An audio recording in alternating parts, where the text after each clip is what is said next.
শ্রদ্ধেয় প্রধান শিক্ষক মহাশয় এবং সহশিক্ষিকা মহাশয়কে আমার বিনম্র আন্তরিক ধন্যবাদ জ্ঞাপন করি। আমাকে আজ এই পবিত্র পূর্ণ 21শে ফেব্রুয়ারি আন্তর্জাতিক ভাষা দিবস উপলক্ষে কিছু বক্তব্য উপস্থাপন করার জন্য একটি মহামূল্যবান সুবর্ণ সুযোগ দেওয়ার জন্য। এর সাথে আমার আদরণীয় শিক্ষক এবং শিক্ষিকাদের এবং প্রিয় ছাত্র ছাত্রীবৃন্দদের আমার আন্তরিক শুভেচ্ছা জ্ঞাপন করি।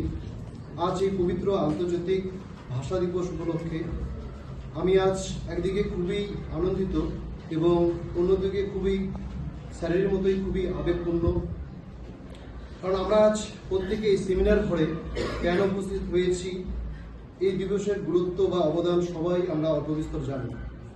আমি আজ এই পবিত্রপূর্ণ আন্তর্জাতিক মাতৃভাষা দিবস উপলক্ষে আমার হৃদয়ের গভীর থেকে সংক্ষেপে কিছু বক্তব্য রাখতে চাই।